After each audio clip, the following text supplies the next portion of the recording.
Hey everybody, welcome to the Keto Mom page. We're going to talk about carb cycling. Well, the question was brought up, should I carb cycle? I just watched something that I thought was super informational from Dr. Ryan Lowry. He's on Instagram. He actually was one of the doctors that created the ketones that we drink, but he talks about something called calorie cycling. So we're going to talk about the differences real quick. I'm also going to test my ketones because I got a new keto meter in the mail. It's called, let me show you. Do you guys test your ketones? Who tests their ketones? It's a Flora. It's called, no, Fora, F-O-R-A. Have you guys ever tested your ketones? So I'm going to test my ketones right now. And then I'm actually going to I'll make a video later testing them before. I'm actually going to show you what ketones do after you drink them. And then I'll show you how the meter goes. But for right now, here's how my day has gone. We'll talk about carb cycling versus what calorie cycling is here in just a second. As you're tuning in, I would love for you to, number one, press the share button. Number two, how's your day going? Number three, why don't you share with me below? Well, I guess the question really is, actually, in any point in time, any keto questions that you have, I want you to ask any keto, low carb, lifestyle, diet, whatever question, ask them below. And have you ever tried carb cycling? What do you think about that conversation or that question? That's come up quite a bit here in the last couple of weeks of people going, should I carb cycle? Should I carb cycle? Should I change the way that I'm eating? I've been eating a certain way. We'll talk about it. But I do want to know, who tests their ketones? You don't have to. Why would you do this? So many of you are low carb. Many of you would say you eat too much protein. That's me. Since been going to the gym, I understand the power of protein and rebuilding muscle. So there are seasons where I have been more strict keto or more low carb. Where do you fall into that? Are you more strict keto or more low carb? Either way is fine. If you're brand new, post new below. Here's what I want you to understand.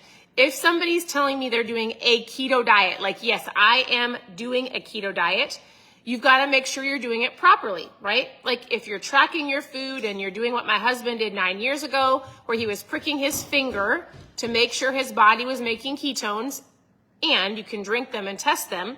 But here's what my morning has looked like so far. I'm just going to test it because I have it. I want to show you how it works. You can test your ketones with a blood meter, which is the most effective, or a pee strip, like a urine strip. The longer you do low carb, the longer you do keto, the urine strips are actually not accurate. So I don't even know if this will read that I'm in ketosis, just so you know. Here's how my day has looked. I got up early this morning. I drank water, and then I drank some ketones early, so 7 a.m. So 7, 8, 9, 10, 11, 12, 1, 2, 3. It's almost been 8 hours, right, since I have drinking ketones.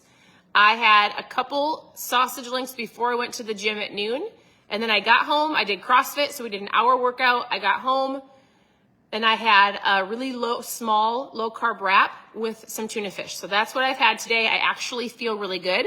I've had plenty of water and some electrolytes. So we are going to test to see if I'm actually in ketosis while we're talking about, this is brand new. While we're talking about carb cycling. Oftentimes people will ask me, do you carb cycle? Should I carb cycle? And here's why people would carb cycle. In their head, they're thinking, it's not working. I've hit a plateau. I need to do something different. Has anybody ever thought that? Do you guys know how to track your ketones? You prick your finger, make it bleed. You put this little, I'll show you how it works. Hold on. So carb cycling, here's what we're going to do. We're going to test my ketones. Most of the time people feel like when they hit a plateau, they need to carb cycle. I don't know what it's going to say. We'll see.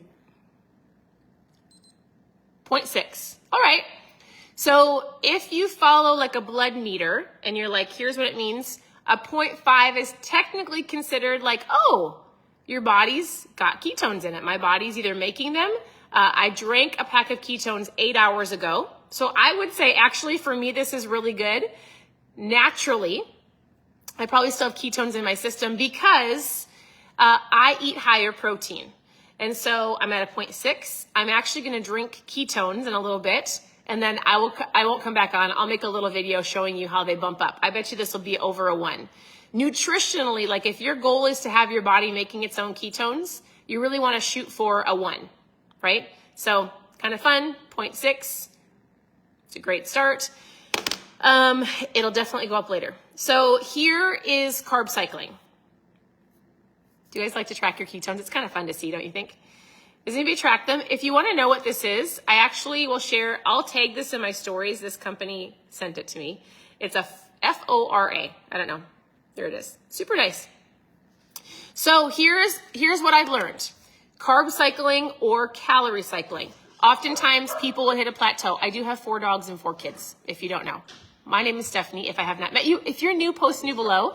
I'd love for you to press the share button. I have 4 dogs. They usually bark. I just need to speak life over them and say they're great. My kids are great. So oftentimes people message me and go, Stephanie, I've hit a plateau. I don't know what to do. The weight isn't coming off. I'm not doing, like, it's not working. I get these like alarming messages. It's not working. What do I do? Right? So here's what I like to say. First of all, what I've learned, I'm not a doctor, but I've gotten to learn and listen to and actually sit with and talk to many keto, low carb people in the keto space. And they would say that an actual plateau doesn't truly happen unless it's been about 6 weeks. All right. Now, if you've been like a week or 2 and you're like, I haven't seen the scale move. I haven't seen, first of all, patience. Remember, you didn't get here overnight. You're not going to get there overnight. And, the scale can ebb and flow. You should really only be weighing yourself once a week.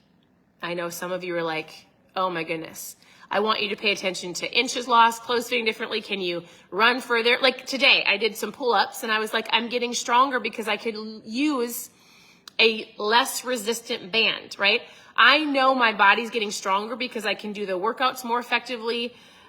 There's more things I can do, heavier weights I can lift, I can run further.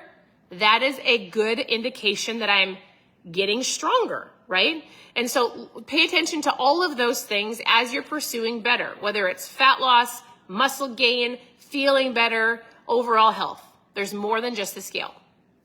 Also, I want you to think about this for a second. Most of the time when somebody does a carb cycling, like true carb cycling, it's actually for muscle growth. It's for muscle growth and for performance. So somebody who wants to lose like 50 pounds, maybe that's you. Maybe your goal is like, no, I actually need to lose a good amount of weight. I actually need to. I'm going to switch your thinking a little bit. And I learned this from Dr. Ryan Lowry. And it's not so much carb loading, because when I hear carb loading, I have people that will go, well, I carb loaded last weekend. And I'm like, oh, great. What does that mean to you? Well, I kind of ate whatever I wanted to. I need you to have an awareness of something. When you carb load, what kind of carbs is it? Is it more vegetables? Is it like more whole foods? Or did you just binge and go to McDonald's or go to a restaurant because you were carb loading? Because as soon as you introduce certain things to your body, what happens? Your body gets triggered. Your body goes, oh my goodness, I loved those carbs. I love that sugar. Oh, we were going to carb load on Friday, but the weekend is here. Why don't I just take the whole weekend and kind of shift things? Because in your brain, you're like, it's not a big deal. I'm making a shift. I've got to reboot my metabolism.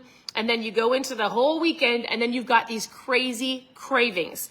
That's usually what happens when somebody carb loads if they truly don't understand it, right?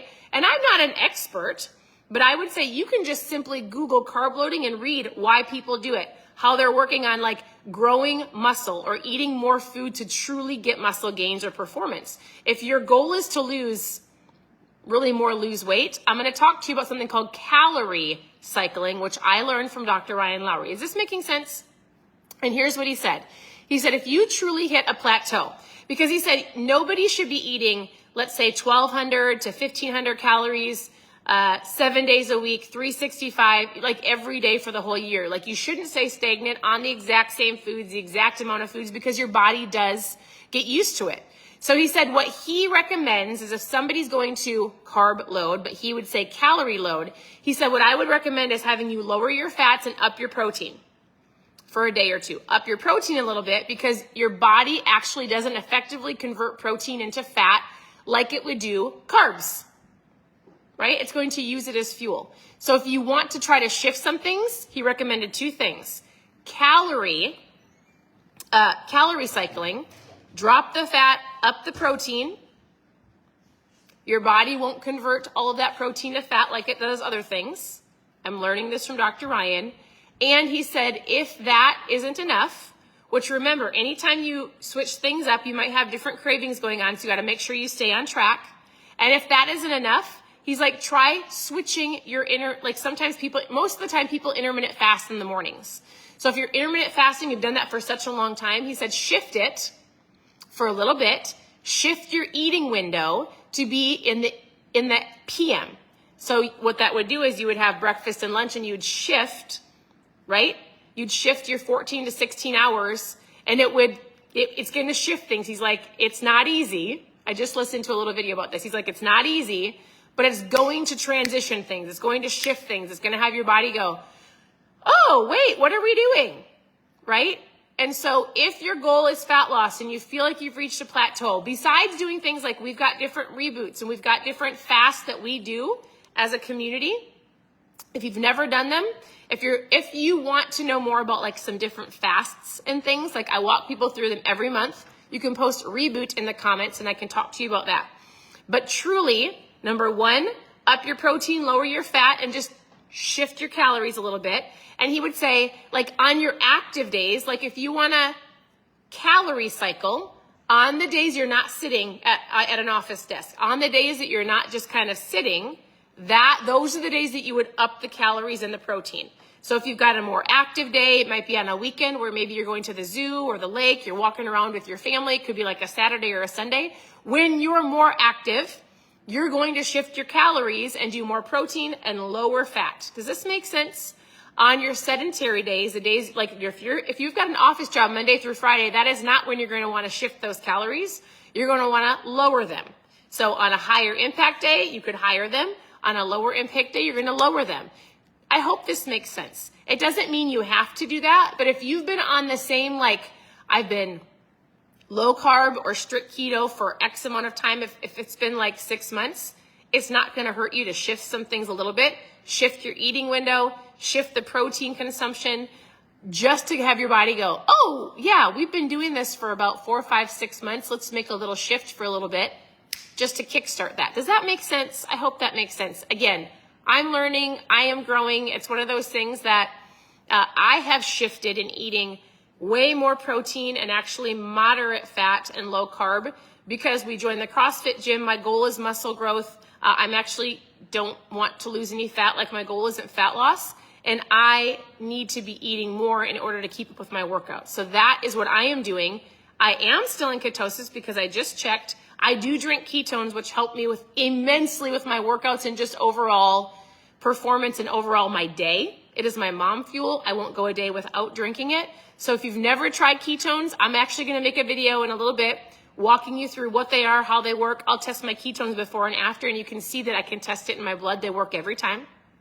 I feel incredible.